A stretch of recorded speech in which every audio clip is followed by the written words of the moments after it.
Guys, kumulo na. So, ilalagay na natin ang ating corn. Yan, ito yung corn natin. Unahin natin to siya paglagay kasi matagal to maluto. So, ayan na. Nahulog ko na ang ating corn. So, wait tayo niyan hanggang sa maluto ang corn.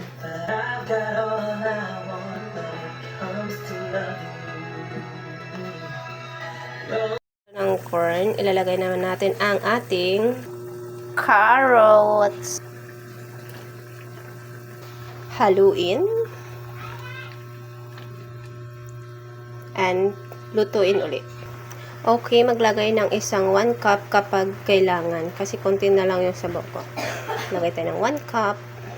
So, ayan guys, pag kumulo na, isunod naman ang ating malunggay. Hulog na natin dyan yung malunggay. Haluin natin. Lutuin natin saglit. Ayan.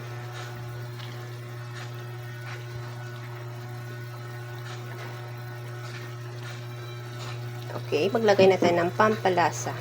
Lagyan natin ng asin. Naglagay ako ulit kasi wala pang lasa. Yan, tikman nyo muna before kayo maglagay ng asin ulit kasi baka mamaya naging maalat. So, ayan, lagyan natin ng ground black pepper.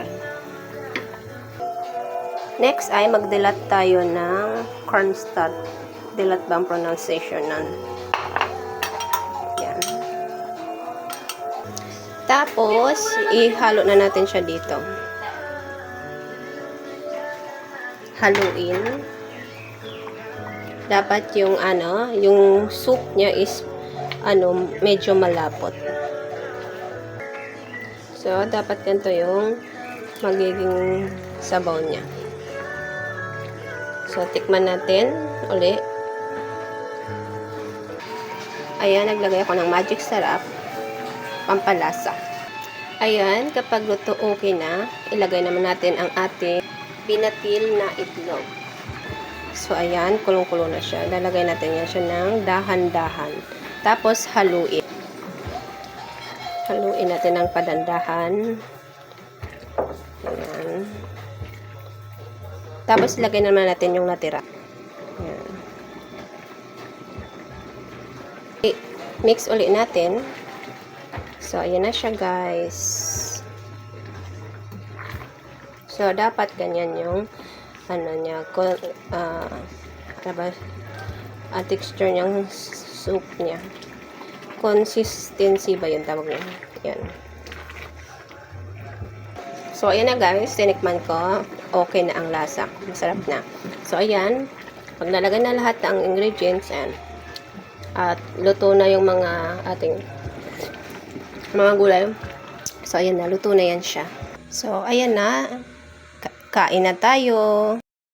Ito na yung ating chicken soup, guys. So, ayan. Tikman na natin.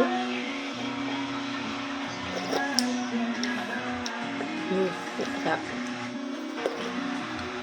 Perfect sa weather ngayon na maulan-ulan.